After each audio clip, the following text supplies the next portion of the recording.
Assalamualaikum warahmatullahi wabarakatuh. Waalaikumsalam.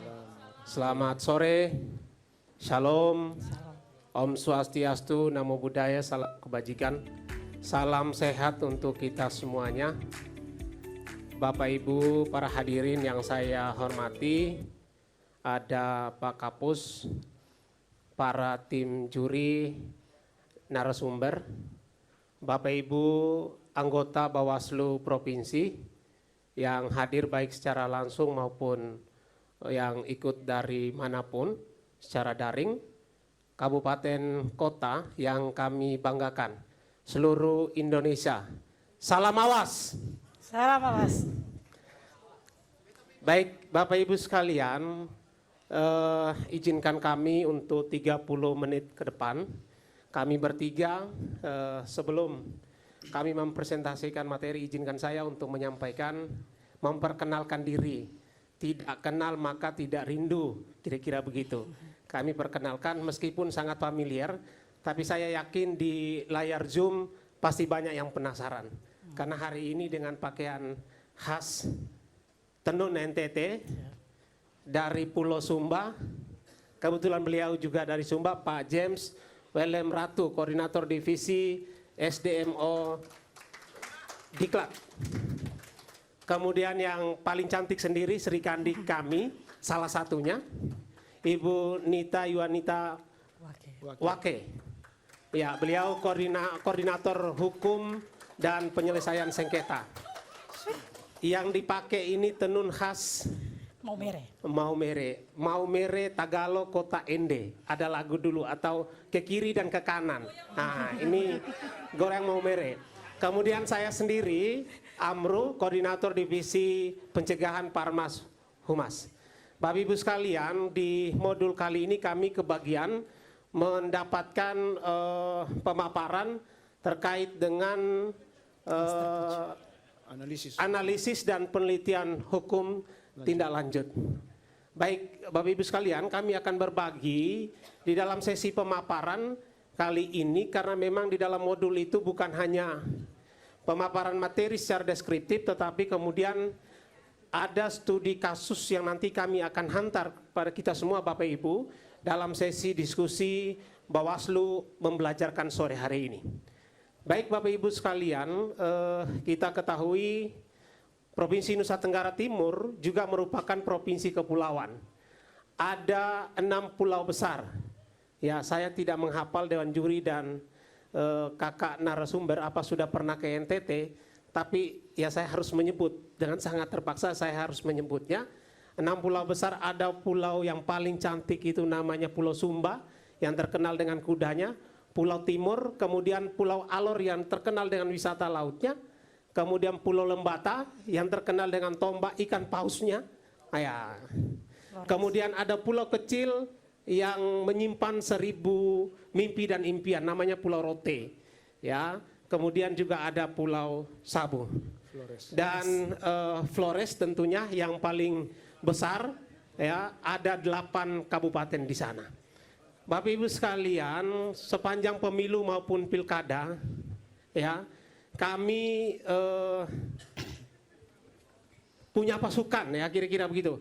Pasukan di tingkat paling bawah, ya, pengawas TPS kita di pemilu kurang lebih ada 16.000. Data pemilih kami ada kurang lebih 4,8 juta. Lumayan, ya. Meskipun dipotret dari Jakarta kelihatan kecil sekali atau di atas pesawat, tapi faktanya memang banyak sekali pemilih kami, 4,8 juta.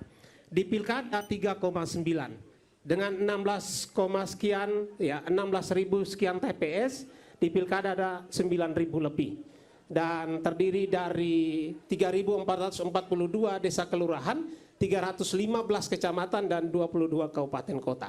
Nah, ini kenapa kemudian perlu kami kemukakan di awal, karena urusan hukum, ya, penegakan hukum yang adil juga sangat tergantung kepada luas wilayah, topografi dan kondisi geografis di masing-masing wilayah.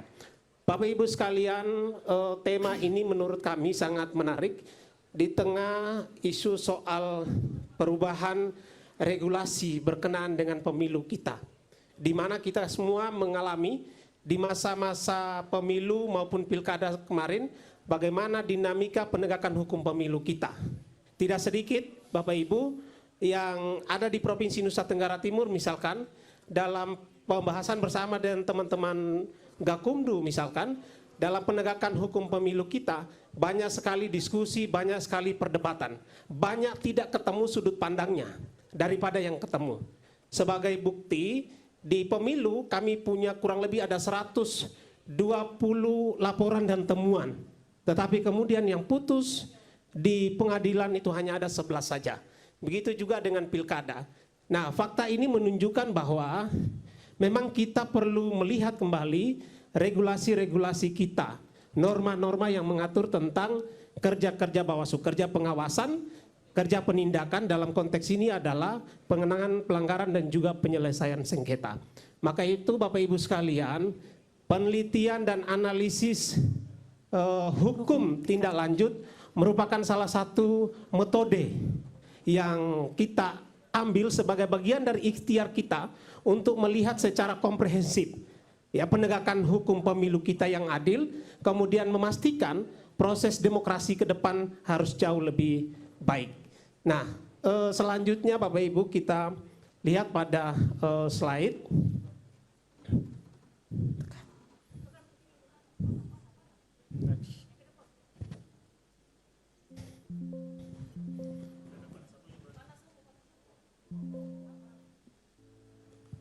Ya, ini tidak jalan, macet.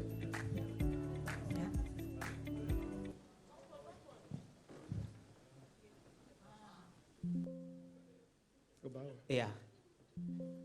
Berdasarkan analisis, karena ini judulnya analisis dan penelitian, ini sepertinya error di barangnya. Jangan sampai ada yang sabotase. Baik, Bapak Ibu sekalian, tergantung tangan ternyata, ya. Analisis dan penelitian hukum tindak lanjut, next. Berikut Pak Kodip.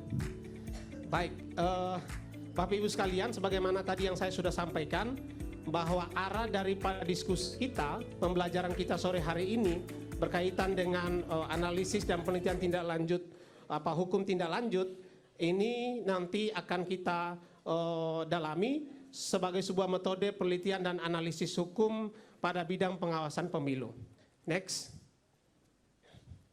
Nah, tujuan pembelajaran ada dua. Yang pertama tentunya mendorong kita secara internal untuk melakukan riset atau penelitian berkaitan dengan produk-produk hukum kita yang ada di Bawaslu. Kemudian yang kedua, dengan adanya penelitian kita berharap ada rekomendasi-rekomendasi yang konstruktif terhadap hukum-hukum yang ada di Bawaslu. Peraturan-peraturan yang mengatur soal kerja-kerja pengawasan kita, ya terutama penegakan hukum yang adil. Next. Ada 4 skema Bapak Ibu sekalian, ada 4 skema kajian analisis hukum tingkat lanjut. Yang pertama, menetapkan jenis penelitian hukum atau atas kasus. Kemudian yang kedua, menetapkan isu hukum strategis atas kasus dari fakta menuju fokus pengawasan dengan menggunakan kerangka atau metode IRAC. Ada isu, ada rules, application dan juga konklusi. Bagi sahabat-sahabat semuanya yang concern dengan hukum, tentu ini satu metode yang sangat familiar untuk kemudian menganalisis soal produk-produk hukum kita. Kemudian yang berikut adalah menetapkan sumber hukum, ya sumber hukum primer, sekunder, tersier. Kemudian yang keempat adalah analisis atas kasus. Next. Ya, selanjutnya Bapak Ibu sekalian ada 3 poin kunci di dalam penelitian dan analisis hukum tindak lanjut. Yang pertama adalah dualitas instrumen. Di Bawaslu kita sudah punya, ya kita sudah punya 2 alat untuk menganalisis hukum kita. Yang pertama itu adalah berkaitan dengan legal opinion. Kemudian yang kedua itu adalah memorandum hukum. Ini yang sudah ada di Bawaslu. Kemudian yang berikut kita juga punya supremasi metode, ya supremasi metode yang sering digunakan dan ini sangat mudah ketika kita mengaplikasikan di dalam penelitian hukum kita. Kemudian yang ketiga adalah soal anatomi, Ya, struktur dan argumen, memahami dan mengikuti anatomi standar legal opinion dan memorandum hukum, memastikan bahwa argumen disajikan secara logis, lengkap, dan profesional. Next. Selanjutnya Bapak Ibu, untuk menghantar kita untuk memahami terkait dengan metode atau analisis penelitian ini, maka kami sajikan studi kasus. Ini studi kasusnya terkait dengan politik uang, pasal 521 junto 280. Pak Kordip yang gagah silakan dilanjutkan. Terima kasih Pak Amru. Video ini adalah salah satu video yang kemudian viral di media sosial, yang kemudian dijadikan temuan oleh Bawaslu Kabupaten Alor dalam menindaklanjuti adanya temuan politik uang pada saat kampanye pemilu yang lalu. Bisa audionya dikasih naikkan sedikit?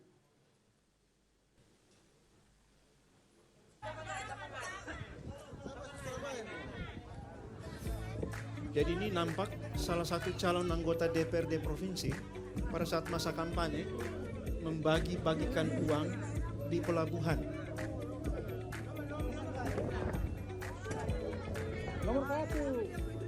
Sementara alat peraga kampanyenya berupa stiker itu dibagikan oleh orang lain.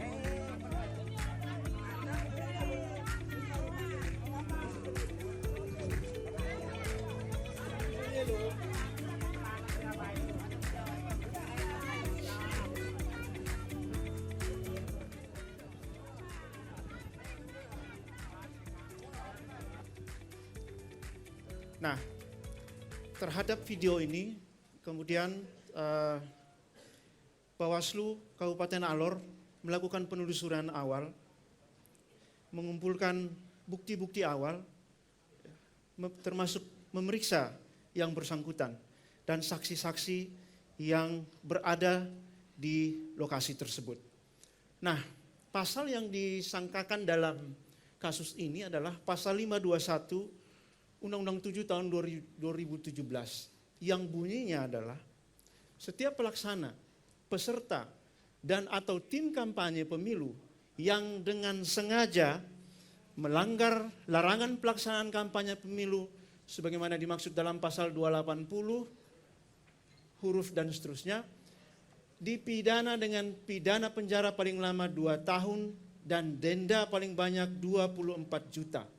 Kemudian junto pasal 280 ayat 1 huruf J, pelaksana, peserta, dan tim kampanye pemilu dilarang menjanjikan atau memberikan uang atau materi lainnya kepada peserta kampanye pemilu. Nah, terhadap pasal ini yang kemudian terdapat perbedaan tafsir antara Bawaslu yang kekeh dengan pendapatnya tentang pasal ini dengan teman-teman di Sentra Gakumdu, khususnya kepolisian dan kejaksaan. Nah, terhadap penerapan pasal ini diuraikan unsur-unsur yang berdasarkan fakta serta bukti sebagai berikut. Yang pertama adalah unsur setiap pelaksana. Setiap pelaksana, peserta, dan atau tim kampanye pemilu. Nah, terhadap unsur ini dapat diuraikan unsur setiap pelaksana kampanye sebab bersifat alternatif kumulatif. Yang artinya ketika satu objek delik terpenuhi, maka subjek delik yang lain tidak dipertimbangkan lagi. Nah, terhadap unsur ini sebagaimana Undang-Undang 7 2017 pasal 268 yang bunyinya kemudian junto pasal 270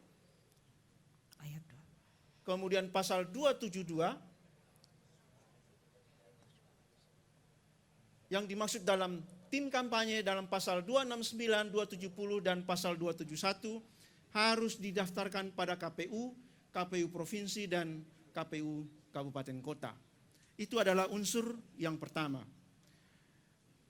Nah, terhadap ini ada perdebatan antara Bawaslu dan kepolisian dan kejaksaan tentang pelaksana kampanye. Menurut kami ini masuk unsurnya, sementara teman-teman polisi dan jaksa itu menyatakan belum masuk. Nanti secara detail akan ada penjelasannya.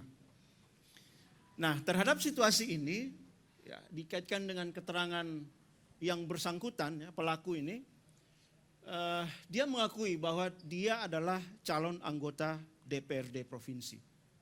Kemudian didukung dengan kita mengambil keterangan juga dari KPU, dan dia memang terdaftar dalam daftar calon tetap.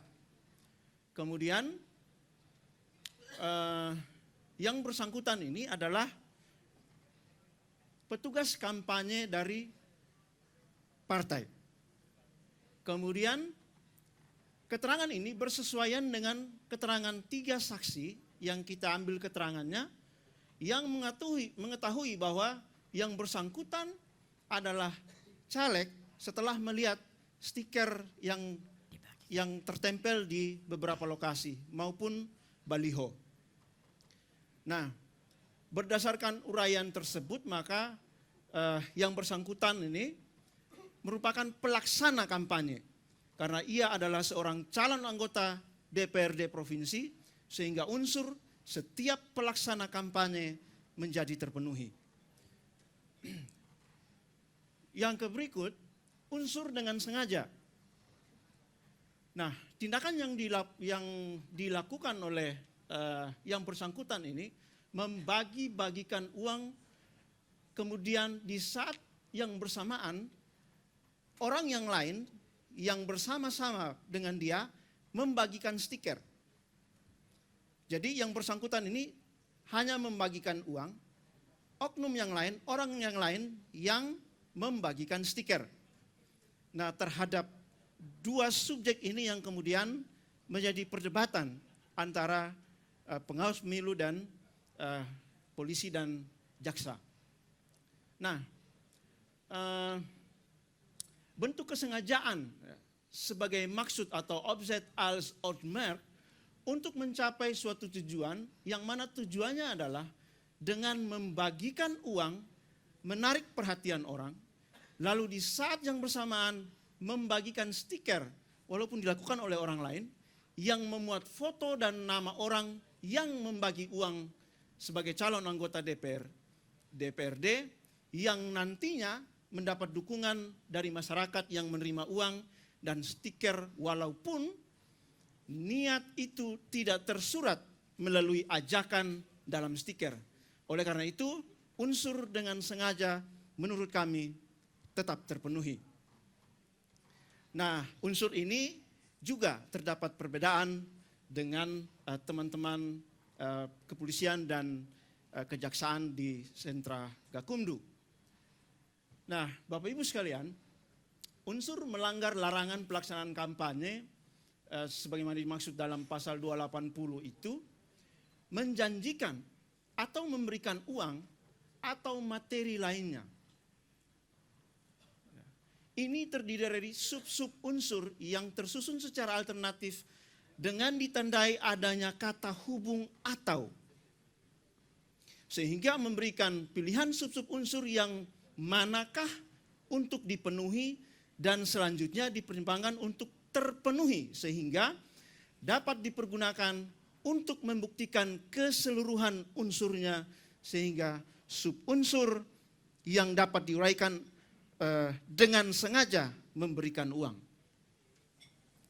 Nah, berdasarkan pengakuan yang bersangkutan pada saat diminta klarifikasi, kemudian didukung dengan keterangan saksi. Ada 7 orang saksi yang waktu itu diambil keterangannya, kemudian dikaitkan dengan bukti video serta bukti uang dan stiker, maka dapat disimpulkan bahwa yang bersangkutan dalam kapasitas sebagai calon anggota DPRD telah melakukan perbuatan membagi-bagikan uang yang disertai dengan pembagian stiker miliknya oleh orang lain kepada masyarakat pada waktu yang bersamaan di sebuah area pada hari Rabu tanggal 29 November ini pada saat masa kampanye, sehingga unsur dengan sengaja memberikan uang itu terpenuhi.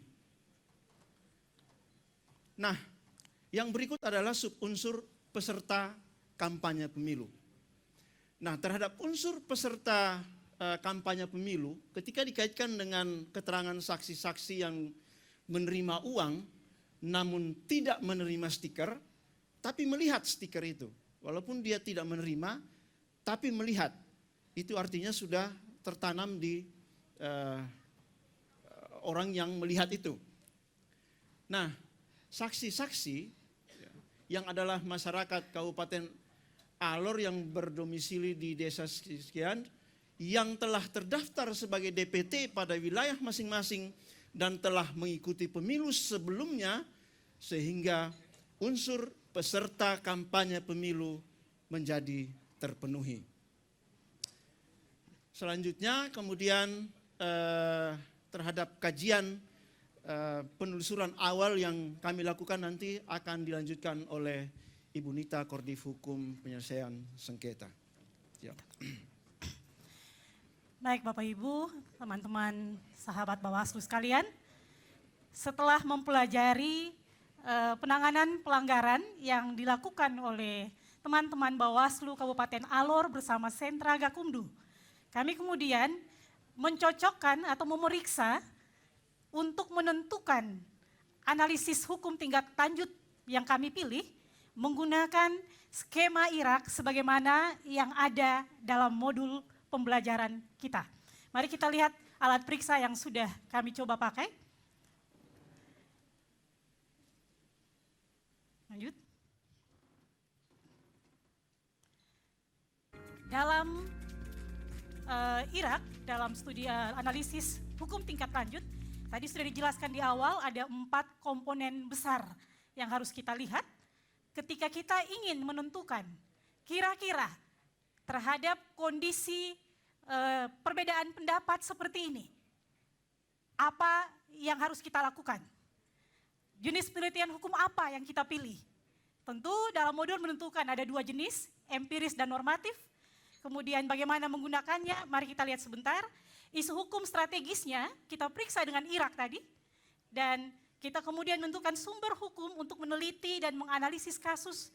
Serta pada akhirnya memutuskan apa alat atau keluaran output alat analisis yang kita hasilkan. Mari kita lihat. Jenis penelitian hukum. Kami kemudian menyepakati bahwa data yang ada akan kami pakai sebagai data empiris, tapi terus menggunakan itu untuk mengkaji lebih lanjut secara normatif. Data, ada kejadian, ada video, ada saksi, ada stiker, ada uang. Ini kemudian kami kaji menggunakan norma sebagaimana yang diatur dalam pasal tadi yang sudah disampaikan dengan juntonya. Selanjutnya, isu hukum. Dalam isu hukum, ketika kita periksa menggunakan alat analisis IRAK ini, kita wajib mempertanyakan ada apa.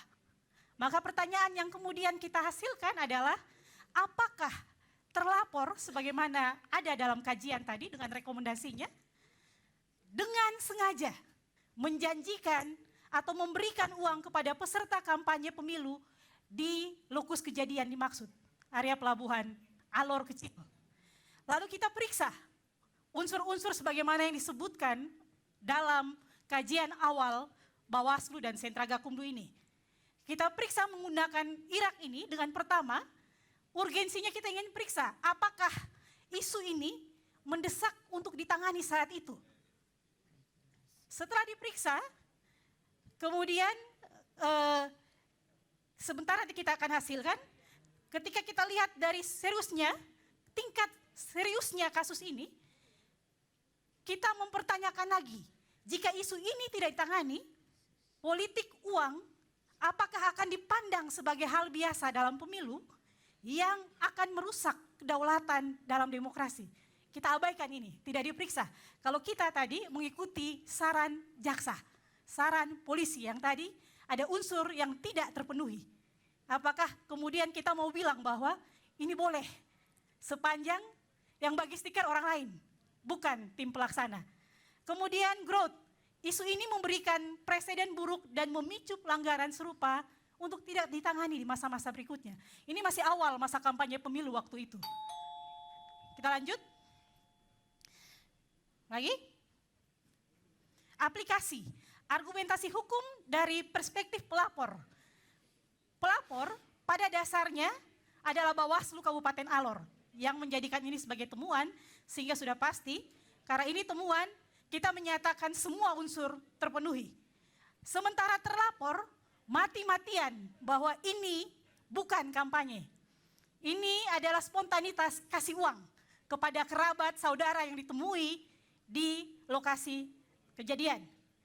Sementara kalau kita periksa karena ini sudah berkekuatan hukum pasti, sudah putus pengadilan negeri Alor, kemudian dibanding oleh terlapor, putus pengadilan tinggi, menguatkan putusan pengadilan Alor, pengadilan negeri, malah hukumannya yang awalnya cuma pidana percobaan menjadi pidana kurungan yang wajib dijalani.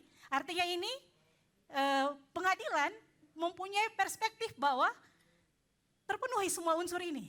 Dan yang tadi kita jelaskan, ini masuk dalam pertimbangan hukum hakim.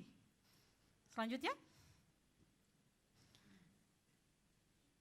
Kesimpulannya, kami menyimpulkan bahwa si terlapor, Nul Kaltim, secara sah dan meyakinkan telah melakukan tindak pidana pemilu sebagaimana diatur pada pasal 521 Undang-Undang 7 2017 dengan pengaturan yang tadi sudah dijelaskan oleh presenter pertama.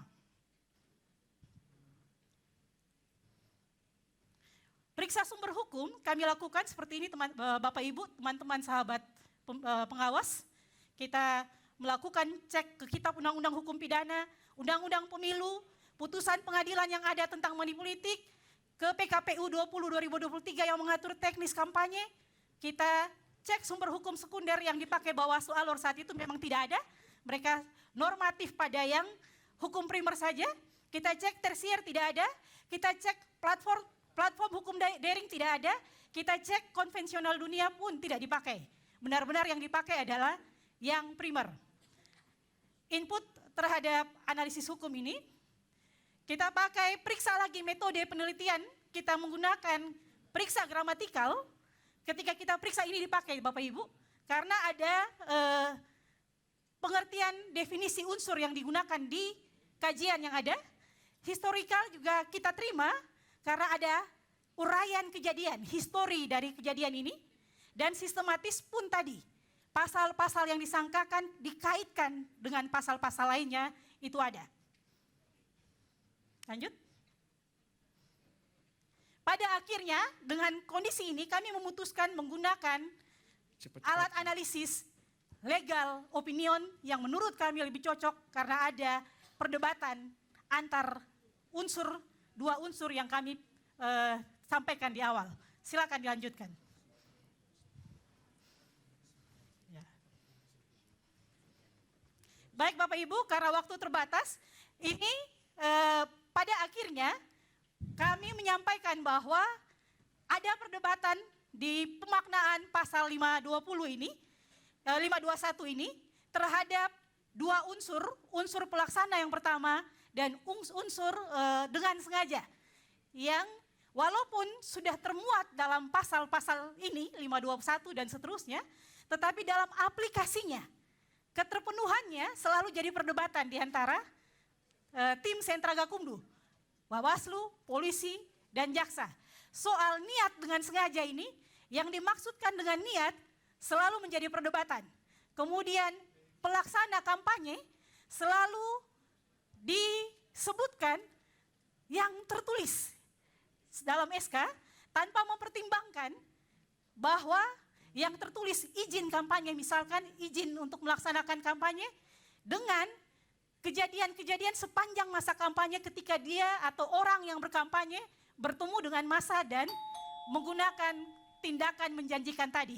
Sehingga kami menyimpulkan dengan kejadian ini dan alat periksa yang kami pakai, produk analisis hukum yang unggul bagi kami adalah fondasi dari penegakan hukum pemilu yang efektif dan berwibawa. Kualitas legal opinion dan memorandum hukum yang dihasilkan oleh Bawaslu secara langsung berdampak pada tingkat kepercayaan publik terhadap lembaga pada akhirnya terhadap legitimasi proses demokrasi itu sendiri. Kalau bisa, unsur Mohon ini izin, waktunya bisa sudah habis. dijelaskan lebih lanjut. Terima kasih. Assalamualaikum warahmatullahi wabarakatuh. Selamat sore, salam sejahtera untuk kita semua. Horas. Horas. Karena di Kota Medan kita harus salamnya Horas ya Bapak Ibu. Bapak Ibu sebelum saya memulai, mungkin sebagai perbandingan apa yang sudah disampaikan oleh teman-teman Bawaslu Provinsi NTT, saya mengajak Bapak Ibu semua, mari kita doakan saudara-saudara kita yang ada di wilayah Sumatera ini, Aceh, Sumatera Utara dan Sumatera Barat yang sedang mengalami musibah. Semoga mereka diberikan kekuatan, keselamatan dan dilindungi oleh Tuhan Yang Maha Kuasa. Izin kepada Bapak Ibu Dewan Juri, Pak Kapus ya, dan seluruh para hadirin yang mohon maaf tidak saya sapa satu persatu. Ya, pada kesempatan ini mungkin saya hanya menjadikan perbandingan saja ya, karena ini temanya adalah Bawaslu mengajar, maka menurut saya sebaiknya ya dalam menyampaikan, karena ini akan diturunkan kepada jajaran di bawah, maka sebaiknya kita menyampaikan kepada audiens sebenarnya ini pembelajarannya tentang apa. Kita harus memberikan pengantar sedikit kepada mereka, makanya saya berdasarkan buku panduan yang diberikan kepada saya oleh panitia, coba menjelaskan apa sih pentingnya analisis hukum, apalagi Bawaslu ini punya tugas yang tidak sedikit ya dan tidak kecil, punya tanggung jawab yang tidak kecil, termasuk itu berkaitan dengan pengawasan, penindakan pelanggaran, dan juga pemutus penyelesaian sengketa. Nah ini tugas yang tidak kecil dan saya yakini bahwa tidak seluruh jajaran memiliki latar belakang hukum. Pasti ketika berhadapan dengan kasus-kasus tidak semuanya memiliki persepsi yang sama. Malah terkadang diserahkan kepada Kordifnya saja ya, bagaimana Kordif memutuskan itu akan diikuti. Tetapi ketika semua orang memahami kenapa sih kita harus paham membuat sebuah analisa hukum dalam menyelesaikan tugas-tugas pengawasan dan penindakan dan penyelesaian sengketa, maka saya yakin ke depannya seluruh jajaran Bawaslu akan mampu memberikan pendapat legal opininya, bukan hanya berdasar dari ahli-ahli saja, tetapi oleh seluruh jajaran Bawaslu. Maka beranjak dari sini silahkan Mas dilanjutkan. Ya. Nah, saya bergerak, apa itu analisis hukum? Nah ini analisis hukum yang jelas bukan hanya sekedar membaca pasal, tetapi kita harus memahami bagaimana membuat suatu analisa hukum itu melihat kontekstualnya apa yang ada dalam aturan, baik itu undang-undang, baik itu peraturan pelaksana teknis, dalam hal ini mungkin PKPU, ataupun peraturan Bawaslu. Kemudian kita coba, belum Mas, cepet banget ya, kita akan menghubungkan konteks tadi dengan fakta yang terjadi. Tadi sudah disampaikan oleh teman-teman NTT sangat luar biasa. Coba fakta videonya ada kajian ya kan. Tapi bagaimana itu bisa hasilnya seperti itu, mungkin tidak semua orang memahaminya. Nah menghubungkan antara regulasi dengan fakta yang ada. Kemudian akhirnya bahwa kita akan memberikan penilaian berdasarkan regulasi dan fakta sosialnya. Ini yang pertama. Kedua, oke, lanjut. Ya, pendekatan yang harus kita lakukan dalam membuat analisa hukum ini penting. Pertanyaan utama, apa bunyi aturannya? Tadi sudah disebutkan. Pasal yang dilarang misalnya ya terkait dengan money politik, ya kan? Kampanye itu dilarang melakukan money politik. Kemudian apa makna pasalnya? Ya kan? Maknanya ini harus karena memang terhadap pemaknaan ini banyak orang, banyak kepala akan berbeda-beda. Mungkin ketika saya menggunakan jas warna biru, ini biru muda menurut saya, bagi teman-teman ini biru langit gitu kan, atau biru pucat, nah begitu kan. Nah ini saja sudah berbeda, bagaimana kita melihat konteks itu. Kemudian apakah aturan itu konsisten, aturan A dengan aturan B, apakah konsisten? Nah berarti harus ada harmonisasi, apakah undang-undang, aturan undang-undang tentang larangan kampanye dengan PKPU itu sejalan atau tidak. Nah ini kan harus kita matchingkan. Belum lagi kita bicara aturan hukum lainnya yang mengikutinya. Kemudian bagaimana sebenarnya kita harus menerapkan aturan ini. Nah itu dia pendekatan normatifnya. Tadi sudah disebutkan oleh teman-teman bahwa teman-teman Kabupaten Alor itu menerapkan normatif ya kan. Bukan penerapan yang lain, murni normatif. Nah kemudian dogmatis. Nah, kita lihat ciri-ciri pendekatannya lebih kepada konteks teks yang ada dalam undang-undang, ya, baik itu dari segi bahasanya, kemudian sistem hukumnya, kemudian bagaimana sejarah pembentukan undang-undang itu sendiri, misalnya lahirnya pasal larangan money politik tadi. Kemudian apa tujuannya sebenarnya? Yang jelas setiap aturan itu tujuannya adalah untuk mewujudkan keadilan. Keadilan bagi siapa? Bagi masyarakat, bagi peserta, ya, yang memang menjadi core bisnisnya penyelenggaraan pemilu itu sendiri. Oke, lanjut. Ya. Nah, mungkin saya kedua, mungkin ini yang saya memberikan masukan ya, mungkin membandingkan kenapa tadi ada perbedaan antara Gakumdu dengan Bawaslu. Karena memang harus diakui, kelemahan di kita di Bawaslu adalah bahwa kita mungkin kurang dalam menerapkan beberapa hal dalam kajian-kajian analisa, ya, terutama terkait dengan teori yang digunakan. Ya, kita tidak pernah menyatakan kenapa itu kita anggap terbukti bahwa sebenarnya ada teori yang memang bisa digunakan apple to apple dengan kejadian yang kita hadapi. Kemudian bagaimana hukum itu dianalisa sehingga bisa diterapkan. Nah, ini penting mungkin untuk kita memahami kenapa analisa hukum ini perlu kita lakukan. Oke, lanjut. Ya, karena sih waktu terbatas saya juga ini. Kemudian kita harus lihat juga bagaimana penerapan hukum itu secara sosiologis. Apa kerugian yang ditimbulkan ketika terjadinya money politik. Mungkin dari sudut ketika meminta keterangan dari saksi dalam hal ini masyarakat yang menerima uang, mungkin mereka akan menyatakan kami memang butuh uang itu. Tetapi apakah mereka tahu uang yang mereka terima itu adalah sesuatu hal yang dilarang secara undang-undang dan akan mencederai proses demokrasi. Mungkin dalam kajian itu tidak terurai sehingga menyebabkan perspektif penegak hukum tidak melihat ada kerugian. Ya, baik kerugian dalam konteks proses maupun kerugian dampak nanti ketika calon itu terpilih baru dilaporkan sehingga nanti akan membatalkan hasil pemilu, ya kan? Nah, kemudian juga kita harus lihat bahwa bagaimana lahirnya regulasi tadi, kaitannya perspektifnya baik itu apakah hukum itu lahir karena ada nilai budaya atau konflik kepentingan. Kita tahu bahwa di Indonesia ini, terutama kalau di Sumatera Utara ya, ini ada kebetulan Dewan Juri ada Pak Nelson dan Pak Saud Sirait, ya kan, beliau tahu bahwa di masyarakat adat kita ini punya kebiasaan, ya, terutama di masyarakat adat itu, kalau ada orang datang di acara pertemuan itu suka dikasih uang, ya, sebenarnya uang ingot-ingot ya, bahasanya begitu. Nah, ketika itu dilakukan pada masa kampanye, apakah itu boleh? Nah, ini kan jadi persoalan lagi ke depannya. Nah, ini makanya kita harus memahami itu. Oke, lanjut. Ya. Nah, lanjut saja. Ini saya pikir tadi sudah saya sebutkan juga. Nah, ini perlu kita melihat bagaimana analisa hukum ini kita kaitkan dengan budaya hukum, kemudian instrumen kontrol sosial, sehingga kita bisa menyajikan ya sebuah analisa kajian itu yang komprehensif ya. Karena memang kita menyadari terkadang kita fokus kepada regulasi, tidak membicarakan silent efeknya gitu ya kan. Nah, ini yang kadang-kadang memang saya pahami kenapa sampai hari ini sulit sekali kita mendudukkan persamaan persepsi antara sentra Gakumdu dalam hal ini Bawaslu dengan aparat penegak hukum, kejaksaan dan kepolisian. Oke, lanjut. Ya. Nah, bagaimana analisa itu bisa menyatukan antara teoritis dan sosiologis. Nah, ini yang perlu memang kita pahami bersama. Ini tidak mudah, tapi saya mengapresiasi Bawaslu membuat ini, saya yakin ke depannya ini akan lebih dipraktekkan sehingga tidak ada lagi kita kebingungan. Kalau kita sudah memahami teorinya seperti ini, ada kontekstual regulasi, itu tidak semata-mata kita baca letter like seperti itu. Karena aparat penegak hukum karena mereka sudah terbiasa ya dengan menghadapi kasus-kasus hukum, dan kita melihat kecenderungannya terkadang kenapa perbedaan itu terjadi, karena memang cara membaca sudut pandang regulasi tadi itu tidak digabungkan atau memang satu pihak membaca letter like.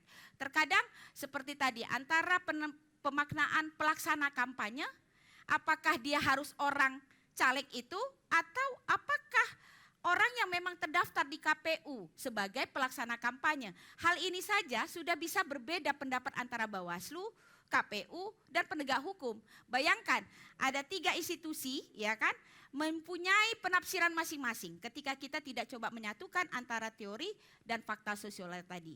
Ya, nah jadi penting dalam membuat analisa hukum kita menyatukan antara aspek teoritis dan sosiologis, di mana kita menyatukan analisis normatif, analisis empiris, kemudian dan analisis kritis sebagai kita pengawas pemilu, sehingga bisa dipahami oleh banyak pihak. Kenapa sih Bawaslu menyatakan suatu tindakan, dalam hal ini tadi contoh teman-teman dari Bawaslu NTT, contoh kasusnya bagi-bagi uang dan stiker itu adalah merupakan tindakan kampanye yang masuk dalam kategori money politik, ya kan, yaitu pasal yang dilarang ya di 280 Undang-Undang 7 tahun 2017, junto sanksi pidananya 521 tadi gitu ya kan. Nah mungkin kalau orang tidak memahami ini kan, ketika kita tidak coba mengkaitkan, karena memang dalam penanganan pelanggaran itu perlu ada analisa menyeluruh, maka pasti mungkin posisi kasus, kemudian aturannya, penerapan hukumnya yang tadi disebutkan oleh kawan-kawan, ada isu, ada regulasi, ada aplikasi, kemudian ada konklusi, maka ini tidak akan terbangun sebagai satu struktur analisa hukum yang matang. Oke, saya mencontohkan, bisa lanjut ya, saya mencontohkan ini contoh kasus skema analisis keselarasan PKPU dengan putusan Mahkamah Konstitusi terkait dengan pencalonan. Ya, pencalonan DPR, DPRD Provinsi, DPRD Kabupaten Kota, dan DPD. Di mana terhadap pencalonan yang kemarin, rame-rame itu kan salah satu provinsi di Indonesia ini harus mengulang. Ya, mengulang pemungutan suara ulang satu provinsi, bayangkan. Hanya karena persoalan perbedaan penafsiran dari berbagai pihak. Dan ada putusan dari bukan hanya satu institusi. Memang ini sangat kompleks ya kalau contoh kasus Sumatera Barat. Tetapi kasus-kasus ini paling banyak terjadi ketika proses pencalonan terjadi. Nah, saya coba mencontohkan bagaimana kita membuat skema analisis keseluruhan PKPU dengan putusan Mahkamah Konstitusi. Oke, lanjut. Ya, ini waktunya tinggal berapa menit lagi. Nah, kita harus mendudukkan yang tadi disebut oleh teman-teman. Isunya apa? Posisi masalahnya apa? Ada pertentangan norma antara PKPU dengan putusan Mahkamah Konstitusi. Ini yang harus kita sama-sama dudukkan dulu. Kemudian bagaimana kita membaca aturan di PKPU-nya? Ya, saya hanya mengambil contoh ya Bapak Ibu. Ya, ini pasal yang kemarin digugat di Mahkamah Konstitusi, ada 2 putusan Mahkamah Konstitusi. Ya, PKPU 10 tahun 2023 ya, dan PKPU 11 tahun 2023 ya. Ini terkait pencalonan DPR, kemudian yang PKPU 11 tentang pencalonan DPD. Kemudian kita akan mengecek terhadap persoalan itu norma apa yang dipertentangkan, ya kan? Nah, kemudian ketika PKPU ini bertentangan dengan putusan MK, maka kita akan coba menelisik lebih jauh. Oke, lanjut. Ya, nah berdasarkan undang-undang ya, undang-undang tentang hierarki perundang-undangan ya, nomor 12 tahun 2011, junto undang-undang nomor 13 tahun 2022. Nah ini teman-teman harus tahu bagaimana hierarki perundang-undangan dalam menyusun peraturan. Kadang-kadang masih saya lihat dalam membuat analisa, kita tidak tahu mana yang didahulukan. Ya kan? Kita menganggap bahwa semuanya setara, padahal berbeda. Ada undang-undang dasar, ada undang-undang, ada peraturan pemerintah, ada peraturan presiden, ada peraturan provinsi, ya, ada peraturan daerah, kemudian ada peraturan teknis. Nah, di mana keberadaan PKPU? Nah, kita harus paham juga, gitu ya kan? Jangan sampai kita menempatkan sesuatu itu nanti kita anggapkan itu setara, padahal tidak, gitu ya, secara hierarki. Oke, lanjut. Ya, implikasi putusan MK kita tahu bahwa final dan mengikat, ya. Dia menjadi sesuatu yang tidak bisa dinafikan. Nah, ketika ada suatu putusan Mahkamah Konstitusi tentang pencalonan, maka dia harus diterapkan, tidak boleh diartikan lain, gitu ya kan. Nah, kalau kita lihat kenapa dalam PKPU pencalonan DPR, DPD ini ternyata terjadi penyeludupan hukum tanda petiknya ya, gitu ya. Karena memang terkadang kita tidak mau melakukan uji materi terhadap ya, maksudnya uji konsekuensi terhadap peraturan yang ada dengan keputusan baik itu MA ya yang menguji PKPU misalnya ataupun putusan Mahkamah Konstitusi yang menguji dengan Undang-Undang Dasar gitu ya kan. Nah, jadi kepatuhan PKPU ini tidak boleh bertentangan yang jelas ya dengan putusan MK karena dia setara dengan Undang-Undang Dasar. Dia uji konsekuensinya adalah Undang-Undang Dasar ya. Kemudian ada sifat erga omnes dari putusan Mahkamah Konstitusi tadi ya, karena erga omnes ini kan dia bersifat universal dan dia mengikat kepada semua pihak dan jadi hukum gitu kan. Kemudian putusan MK yang harus kita pahami adalah menjadi tafsir resmi ya, tidak ada penafsiran lagi dari orang lain. Apa yang tertulis dalam putusan itulah yang menjadi aturan terbarunya begitu ya kan. Nah, inilah yang perlu diuji. Oke, lanjut. Ya, nah kemudian kita coba menyusun rekonstruksi norma yang diuji PKPU dengan putusan Mahkamah Konstitusi, ya kan? Apa PKPU yang dipersoalkan, pasal-pasalnya, kemudian apa isi putusan Mahkamah Konstitusinya? Ini coba kita sandingkan, kita coba bangun dalam struktur supaya kita bisa melihat perbedaan-perbedaannya, ya. Oke. Nah, saya coba nanti silakan dibaca teman-teman ya. Ini putusannya, ini pasal PKPU yang diuji yang digugat ya salah satu, meskipun yang digugat itu pasal undang-undang bukan PKPU-nya, tapi kan undang-undang tadi dibuat aturan teknisnya dalam PKPU. Oke, lanjut. Ya. Nah, ini dia membandingkan amar putusan. Analisanya apa yang kita lakukan ya, membandingkan amar putusan Mahkamah Konstitusi dengan norma PKPU ya, pasti dengan undang-undang ya, jelas karena putusan Mahkamah Konstitusi pasti mengganti pasal yang ada dalam undang-undang, kemudian peraturan pelaksananya. Kemudian bagaimana kita menganalisa keselarasannya, ya kan? Apakah ada pertentangan? Kemudian azas hukum yang digunakan juga akan kita lakukan analisa lebih mendalam. Sehingga kita bisa mendapatkan perbandingan apa akar persoalannya dan bagaimana pendapat kita yang seperti tadi kita sampaikan, apa kesimpulan kita terhadap pertentangan itu, ya kan? Nah, kemudian ini struktur uji pertentangannya, identifikasi, kita melakukan identifikasi apa yang bertentangan tadi gitu ya kan. Pasalnya, kemudian pemaknaan ya kan, kemudian bagaimana kaitannya antara pasal dengan putusan Mahkamah Konstitusi tadi yang sudah menjadi undang-undang. Nah, ini mungkin contoh struktur analisa yang coba saya contohkan ya, karena memang kebetulan yang saya lihat banyak kasusnya yang menyebabkan PSU paling banyak itu adalah soal mantan terpidana. Ini kasusnya nih tentang ketentuan mantan terpidana yang 5 tahun ya. Ini yang banyak kemudian putusan sengketa Bawaslu juga itu banyak yang akhirnya tidak sama ya penafsiran antara KPU, Bawaslu kemudian dengan regulasi yang ada. Oke, lanjut. Nah, lanjut saja, ini tidak ini ya. Nah, bagaimana rekomendasi dan skema perbaikan kalau memang ada pertentangan ya. Ini yang mungkin bisa dilakukan. Selama ini kadang-kadang ini kan jadi ruang-ruang diskusi yang menjadi dampak diam-diam ya. Maksudnya begini, di jajaran bawah tidak siap ketika ada pertentangan regulasi tadi antara PKPU, Perbawaslu gitu ya kan dengan undang-undang. Nah, taunya kan cuman kita diskusi-diskusi kecil, ini kenapa didiamin ya, kenapa Bawaslu tidak bersikap. Padahal sebenarnya ada beberapa cara yang bisa ditempuh karena kita sudah mempunyai kesimpulan. Pertama adalah merekomendasikan ketika PKPU itu diuji pabrikan, maka Bawaslu bisa memberikan rekomendasi perbaikan. Ya kan? Kedua, kalau PKPU itu sudah jadi barang seperti yang tadi kita sebutkan, maka dia bisa diuji materikan. Tapi sampai hari ini setahu saya Bawaslu cuma baru 1 kali ya yang uji materi PKPU kalau nggak salah saya. Selebihnya itu tidak ada yang biasanya mengajukan uji materi ke MA itu rata-rata itu dari pihak lain, bukan dari Bawaslu. Ya padahal kewenangan itu ada di Bawaslu. Kemudian penerapan putusan MK. Nah ini penerapan ini pasti adalah rekomendasi Bawaslu kepada KPU agar mereka menerapkan putusan MK menjadi norma yang harus mereka laksanakan. Yang tidak kalah penting adalah penguatan publik. Dorongan publik yang selama ini selalu kita gunakan. Ya, contoh sederhana soal batas usia. Ya, batas usia capres apa gubernur ya kemarin ya, gubernur, bupati, wali kota. Demo dulu kan sempat ada DPR punya rencana mau melakukan revisi terbatas terhadap usia calon gubernur, bupati, wali kota. Nah, kemudian masyarakat ya kelompok masyarakat melakukan dukungan politik sehingga itu tidak jadi dilakukan karena memang ada putusan Mahkamah Agung. Kemudian keluarlah putusan Mahkamah Konstitusi ya berkaitan dengan batas usia. Itu contohnya ya bagaimana penguatan peran publik ini penting untuk kita libatkan juga.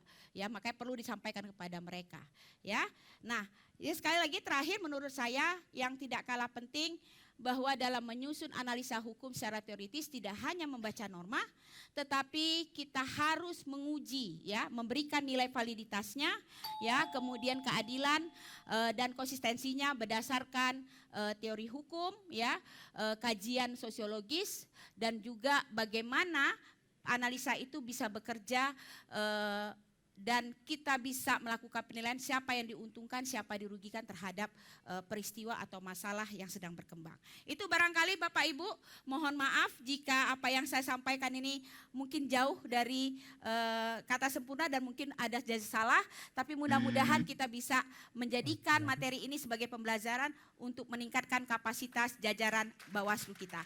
Terima kasih atas kesempatan yang diberikan. Ini materi menurut saya sangat menarik dan perlu diperdalam. Karena pada faktanya analisis hukum ini sangat dibutuhkan bagi kami pengawas pemilu. Kalau kita lihat kejadian-kejadian DKPP terhadap penyelenggara terkhususnya Bawaslu, itu salah satu penyebabnya adalah pemahaman hukum yang mungkin kurang, kemudian minta petunjuk, yang petunjuknya dari atas juga kadang berbeda-beda. Nah ini sangat penting bagi kami. Jadi kalau perlu ini ada karena ada Pak Kapus juga mungkin ada apa sip khusus itu pembelajaran analis hukum. Nah, yang ingin saya sampaikan juga itu sebagai saran pertama, kemudian kedua, kita ini penyelenggara pada faktanya itu bukan pembuat aturan, tetapi pelaksana. Apalagi kami yang di tingkat provinsi ke bawah itu nggak ada wewenang sama sekali untuk membuat aturan khusus gitu. Ataupun turunannya pun tidak ada. Plek harus mengikuti. Cuma analisnya itu terkadang yang berbeda-beda. Kemudian juga salah satunya juga mengenai ini kan lagi menarik katanya mau membahas Komisi 2 mau membahas aturan pemilu. Nah, kalau tadi yang dijelaskan oleh Kak Ida, itu ada yang menarik, apapun hukum itu tujuannya adalah untuk kebaikan. Kemudian juga hukum yang baik itu normanya bisa diterapkan. Tetapi faktanya aturan hukum pemilu itu terasa berat bagi kita karena diterapkan sulit sekali, terutama soal pidana pemilu. Kak Ida pasti tahu itu, karena pidana pemilu itu kita seperti dikasih regulasi yang pisaunya itu nggak jelas apakah tumpul atau bagaimana gitu ya. Masyarakat taunya kita penegak hukumnya, pemilunya kita yang menegakkan, kita yang menerapkan putusan segala macam, tetapi untuk menuju putusan itu berliku-liku. Nah intinya pelaksanaan hukum pemilu ini menurut kami butuh perbaikan lah, terkhusus juga bagi pembuat undang-undang. Sekian karena waktu sudah mau berbunyi, waktu yang singkat pada penerapan hukum pemilu itu menjadi masalah yang tidak akan pernah tuntas jika ini tidak dibahas secara mendalam. Saya pikir itu, terima kasih. Saya akhiri, billahi taufiq wal hidayah. Assalamualaikum warahmatullahi wabarakatuh. Terima kasih juga Kak Rafiko untuk sifatnya sarannya. Memang lebih banyak ditujukan kepada Bawaslu RI melalui Pusdiklat dan seterusnya. Menanggapi ini kami hanya bisa menyampaikan bahwa yang pertama kita juga sepakat untuk klaster 7 modul 20 penelitian dan analisis hukum tingkat lanjut bagi kami juga mustahil dibahas dalam 30 menit. Karena untuk masuk ke sini kami tidak bisa langsung masuk tanpa menjelaskan dulu klaster sebelumnya di tahapan-tahapan sebelum di modul ini. Ada klaster yang sifatnya penanganan pelanggaran. Maka kita harus buka dengan studi kasus tadi yang sebenarnya bukan inti dari modul 20. Tapi tidak bisa kita langsung masuk ke modul 20 menjelaskan skema analisisnya kalau kasusnya kita tidak dudukan. Maka tadi mohon maaf saat presentasi waktu kami banyak termakan untuk lebih dulu mendudukan kasus yang bukan bagian dari modul ini. Pak Kapus, teman-teman di Pusdiklat mungkin ini juga jadi kembali saran buat kita sekalian. Dan karena memang juga ketika kami bandingkan dengan presentasi dari Kakak Ida tadi, saya kira itu juga sebenarnya niat kami bisa menampilkan kajian sosial, budaya dan seterusnya, tapi kami pandang ini akan tidak cukup waktu kalau kita benar-benar mengulas sebagaimana mestinya. Tapi pada intinya kita sudah mencoba memeriksa dengan cara sederhana kasus ini dan kemudian mendudukan tafsir kita bahwa ada persoalan dalam menafsirkan pasal pidana pemilu kaitannya dengan money politik yang seharusnya memang kita di tingkatan pelaksana, tapi kita bisa minta kepada Bawaslu RI untuk memperbincangkan ini lebih lanjut. Ada penjelasan yang lebih detail dalam pemaknaan terhadap pasal 521 Junto 280 ini tentang money politik.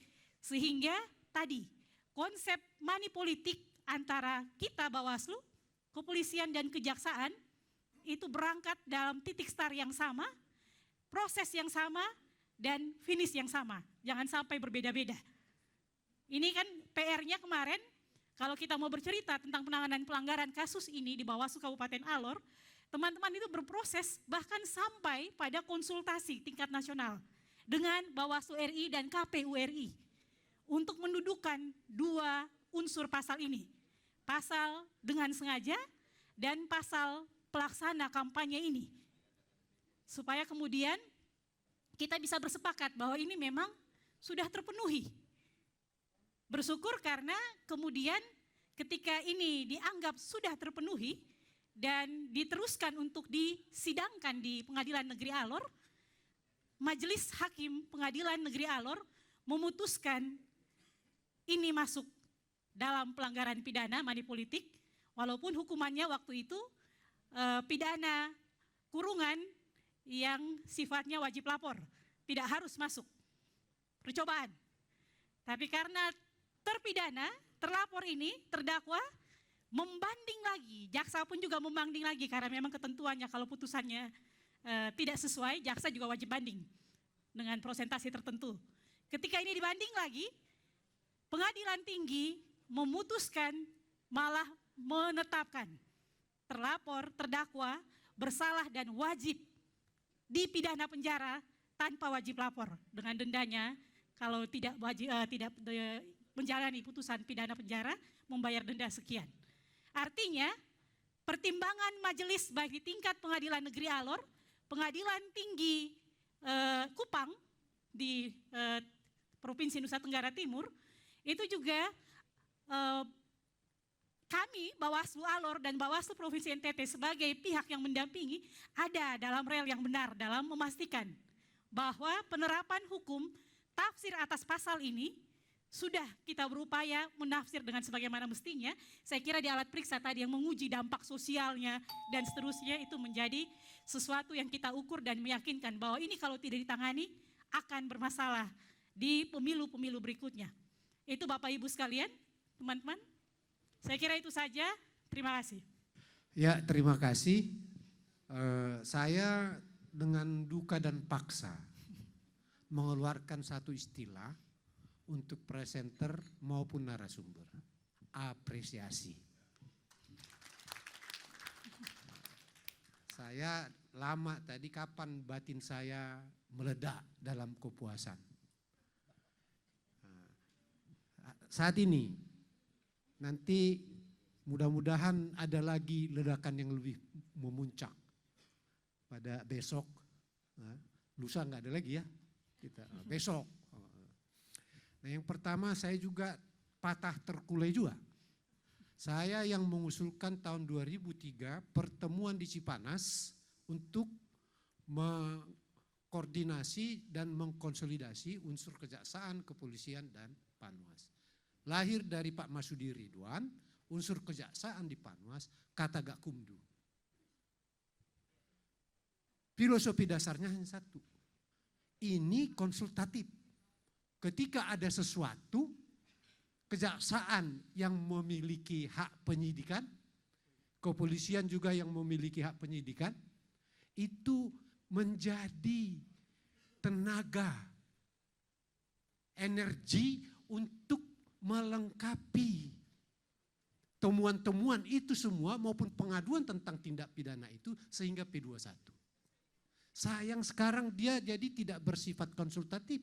Unsur kejaksaan dan kepolisian yang sekarang tidak ada di Bawaslu. Dulu unsur itu masuk di Panwas tapi tidak menentukan dalam hal P21. Sekarang dia tidak masuk di pengawasan, menentukan P21. Menolak. Mereka punya hak satu suara jaksa, satu suara polisi, satu suara Bawaslu. Kue serah-serah. Jadi ini yang perlu sangat kita sesalkan. Jadi gimana mengubah itu? Itu yang saya kira dari tadi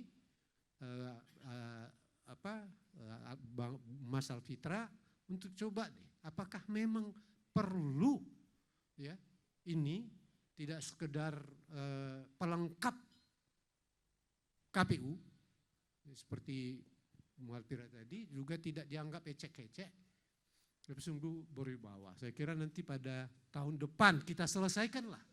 Mana Bawaslu RI? Enggak ada. Hapus. Sampaikanlah itu. Litbang bisa barangkali juga membuat satu langkah ke depan gitu loh.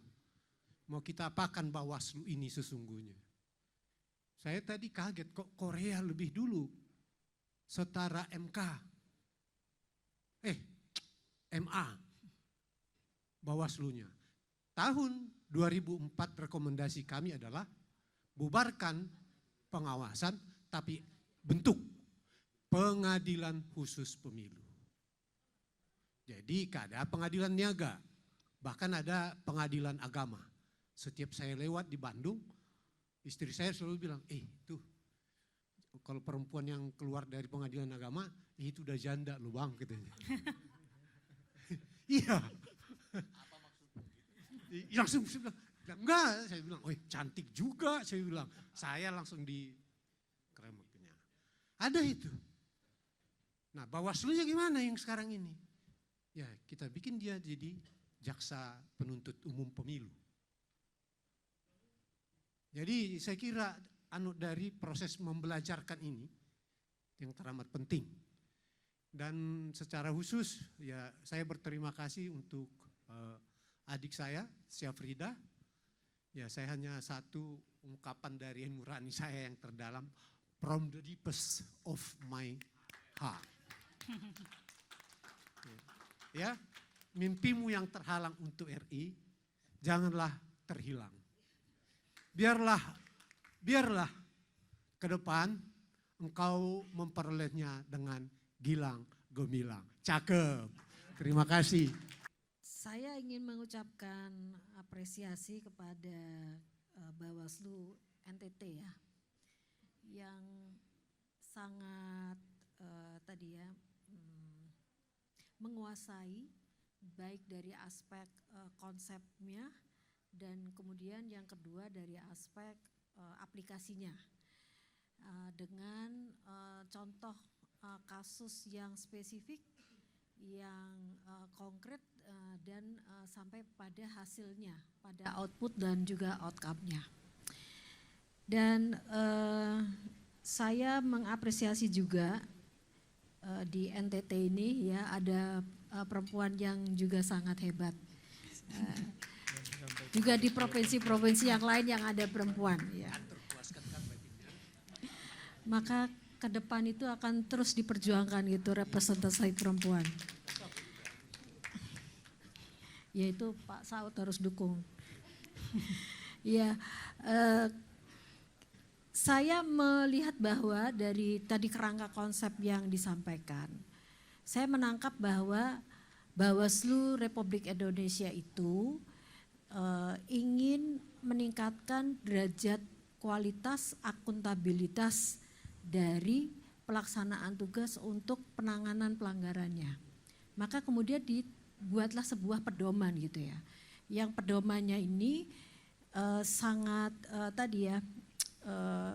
sangat akademik. Jadi menuntut kepada jajarannya itu untuk berpikir secara ilmiah, berpikir secara sistematis, kemudian secara kritis, secara analitis, dan kemudian juga berbasis pada bukti. Yang tujuannya tadi untuk membangun kredibilitas dari Bawaslu, bahwa tugas dalam penanganan pelanggaran itu bisa dipertanggungjawabkan. Siapapun yang kemudian menolak dari hasil kerja Bawaslu yang tadi ya, menggunakan kerangka pikir yang akademik, yang ilmiah, maka dia harus membantahnya secara ilmiah juga gitu ya. Nggak bisa dengan common sense gitu. Bahwa menurut kami gitu ya, karena kan ada pihak tadi yang disebutkan oleh Pak Saud, Bawaslu berada dalam posisi yang di front desk, terdepan gitu ya. Dan kemudian kalau tindak lanjutnya kepolisian dan kejaksaan kemudian mempunyai pandangan yang berbeda, maka dia nggak cukup hanya dengan common sense. Maka dia harus membantahnya juga dengan kerangka ilmiah juga gitu ya. Ya, jadi saya kira ini sangat appreciate gitu ya kepada Bawaslu yang memberikan panduan gitu ya, bagaimana jajarannya itu mampu bekerja secara tadi ya akademik yang bisa dipertanggungjawabkan. Dan sekali lagi ini menjadi pengalaman yang sangat berharga saya kira, dan juga bisa menjadi satu contoh pembelajaran yang sangat baik ya. Bahkan mungkin nanti Bawaslu bisa memfasilitasi untuk menyusun buku penanganan pelanggaran pemilu gitu ya. Ya, yang tadi ya mencatat gitu ya praktek-praktek baik dan bagaimana pemaknaan Bawaslu terhadap norma hukum yang bisa jadi sudut pandangnya berbeda, paradigmanya tidak sama gitu ya. Paradigma Bawaslu yang sangat progresif, sementara paradigma dari kamar sebelah yang lain itu sangat positivistik. Ya itu pasti tidak ketemu gitu ya. Oke, baik, saya akan memberikan kesempatan, masih ada 2 lagi, masih sisa 6 menit, mohon maaf ya terlalu panjang. Selamat ya. Kasih, Bu. Oke, baik, terima kasih. Selamat teman-teman, bagi saya sangat luar biasa, keren, hat trick lah ya. Tepuk tangan buat teman-teman semua. Pertama yang saya apresiasi terkait dengan manajemen waktu dan bagaimana teman-teman mengeksekusi pembagian waktu oleh tim, itu kayaknya semuanya dikasih gitu 10 menit, something good gitu. Oke, baik, kembali kepada tema, ini teman-teman bahas terkait dengan penelitian dan analisis hukum. Tadi juga dibahas terkait dengan bagaimana peran Bawaslu. Ini perlu kita sampaikan bahwa Bawaslu itu di dalam pesta demokrasi itu adalah polisinya pemilu. Lembaga yang idealnya itu adalah lembaga yang super body. Nah, yang dipertanyakan ini adalah bagaimana berbagai upaya hukum yang sudah dilakukan gitu kan. Kita punya skema kerja tadi yang hasil dari presentasi, lalu ada poin kunci, ada study case yang dipaparkannya juga ternyata nggak mudah mengeksekusi. Kenapa tadi lembaga super body tapi setengah hati. Kita ada sentra Gokumdu. Ada berbagai pengalaman di beberapa wilayah, pada akhirnya teman-teman gak bisa ngapain, gak bisa ngapa-ngapain. Jadi perlu yang harus kita perkuat, di mana letak super bodinya, di mana payung hukum yang kita punya itu sebagai perbawaslu gitu kan. Toh pada faktanya kita juga tidak bisa mengambil keputusan secara maksimal. Ya saya berharap ke depannya nanti ada lembaga peradilan pemilu walaupun sudah dimentahkan oleh MK ya nggak boleh ya.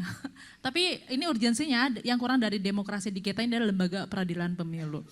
Ada analisis IREC juga yang disampaikan tadi, isu rule application and conduction gitu kan. Yang mau saya tanyakan, rekomendasi dari teman-teman itu seperti apa terkait pola penanganan hukum dari studi case yang tadi disampaikan, karena kita berhadapan dengan unsur sentra Gakumdu gitu kan. Kira-kira strategi apa yang dimainkan agar permasalahan-permasalahan bisa selesai, atau mungkin ada hal yang rekomendasi yang konkret gitu kan, ya udah Mbak gak usah perbedaan pemilu, kayaknya Bawaslu idealnya seperti apa. Saya ingin mendapatkan kacamata dari teman-teman di sini, kebetulan kan teman-teman harus mempresentasikan terkait dengan analisis dari perspektif hukum. Terima kasih.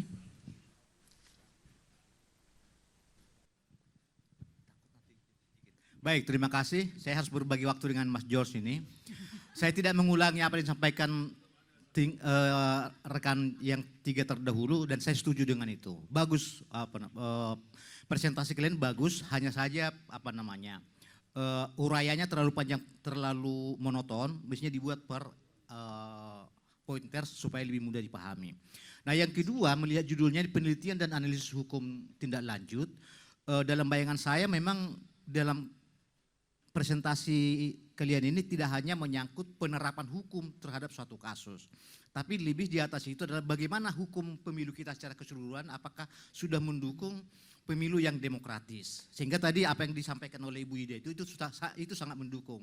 Kalau untuk sekedar meskipun memang tidak mudah juga itu menggunakan ilmu hukum, artinya menggunakan pasal-pasal yang sudah ada terhadap kasus-kasus, ya memang pada akhirnya akan bertarung pada soal kepentingan. Karena pasal hukum itu selalu akan menjadi berbeda penafsiran sesuai dengan kepentingan masing-masing. Itu kenapa hukum itu sulit diterapkan, sehingga perlu penafsiran. Tentu memang di belakangnya itu ya soal motivasi dan kepentingan tadi itu. Saya kira itu dari saya, supaya ada waktu untuk Mas George. Oh, harus ya, oke. Oke, terima kasih semuanya.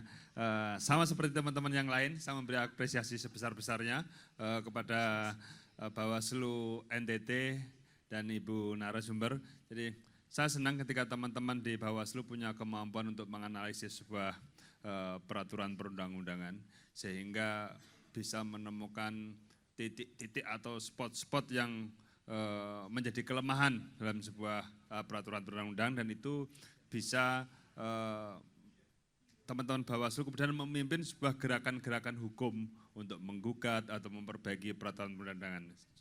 Dari saya hanya itu, mengapresiasi sebesar-besarnya. Terima kasih. Izin Dewan Juri, Bapak Ibu hadirin sekalian, peserta Bawaslu membelajarkan. Baik, mungkin tadi dari Dewan Juri ada satu ya dari tetehnya menyampaikan ya kira-kira apa ya strategi yang dikembangkan oleh teman-teman Bawaslu NTT kaitannya dengan memfiksasi ini polisi jaksa supaya terikat itulah ya dengan Bawaslu ya, karena memang dinamika penanganan di Bawaslu ya nyeri-nyeri sedap ya, kita semua juga tahu, begitu juga di NTT. Tapi saya mau ingin sampaikan angka penanganan pelanggaran NTT itu juga cukup tinggi. Sebagai info saja, Bawaslu NTT itu dalam gelaran Gakumdu Award ya, untuk pemilu kita juga terbaik nomor 1. Ya, mengonfirmasi yang ditanyakan tadi, itu artinya kategori solid. Ya, mestinya kalau sudah sampai apresiasi mestinya sudah tuntas urusan solid, merangkul polisi jaksa, kira-kira begitu. Tapi baik, saya juga kami ingin menyampaikan bahwa memang ada, tadi saya sudah sampaikan 120 temuan dan laporan kalau di pemilu. Kemudian yang sampai putus itu ada 11. 11 itu menurut kami itu juga sudah luar biasa. Berjibaku dengan teman-teman polisi jaksa di pembahasan kasus. Ya, kalau di NTT itu ini yang ringan-ringan saja lah ya. Pak Kodip dan Pak Kodip, kita buka lah, kita spill sedikit. Kebetulan kalau teman-teman Gakumdu sering kita jalankan, jalan itu naik pesawat. Ya, naik pesawat. Kemudian ya sering juga teman-teman meminta ya kira-kira ada perjalanan ya kita fasilitasi jalan sama-sama. Artinya setiap monep yang dilakukan oleh Bawaslu Provinsi, kalau penanganannya ada di kabupaten kota, ya kami selalu bersama-sama. Itu kuncinya. Jadi apapun kasusnya, apapun perdebatan dan diskusinya harus diselesaikan di meja pembahasan bersama. Tidak pernah teman-teman polisi menyelesaikan di luar itu. Jadi apapun perbedaannya tetap kami ngopi bersama, makan bersama, meskipun kadang-kadang juga kopinya hanya segelas saja, tidak sampai berjam-jam kita pembahasan, tetapi semuanya alhamdulillah tuntas. Ya tuntas, dan itu kami jaga betul koordinasi, komunikasi, dan kami berlima ya selalu membangun kolaborasi bersama dengan teman-teman polisi jaksa. Kemudian ada satu yang barangkali perlu kami share juga, peristiwa kemarin di Kabupaten Nagekeo. Ya, Kabupaten Nagekeo itu justru tersangkanya ditangkap di Sulawesi, di Makassar. Ya, dalam kajiannya teman-teman di Gakumdu, mereka menyampaikan ini satu konsep pendekatan hukum progresif. Karena waktu itu penyampaian tersangkanya juga via Zoom. Jadi di regulasi kita kemungkinan sepertinya belum diatur. Ya, tetapi oleh teman-teman polisi jaksa, mereka menyampaikan boleh itu, ya. Jadi di tracking yang bersangkutan kabur ke Makassar, ya. Kemudian melalui teman-teman Gakumdu di Sulawesi, kita minta untuk menahan yang bersangkutan. Kemudian penetapan tersangkanya itu melalui via Zoom. Ya, ini sekilas info, mudah-mudahan Gakumdu Award yang untuk pilkada punya kami juga, ini notice juga, NTT juga kebagian naik di panggung. Terima kasih, mohon maaf ya yang bisa kami respon. Masih ada Pak Kodim? Mungkin ada satu tadi tentang keterwakilan perempuan. Presentasi tertinggi setahu saya di NTT, periode yang lalu perempuannya 3, kali ini perempuannya 2 di level provinsi. Terima kasih. Dan yang kedua, kebetulan kedua perempuan di Bawaslu Provinsi NTT ada di penindakan. Jadi bapak-bapak ini mengurus manajemennya, kami mengurus penindakan. Mungkin itu ada, jadi polisi jaksanya takut juga ada ya. Ibu Melpi Marpaung di penanganan pelanggaran dan saya di hukum sengketa. Ya, harus dikasih ke perempuan baru tuntas barang ini. Terima kasih banyak.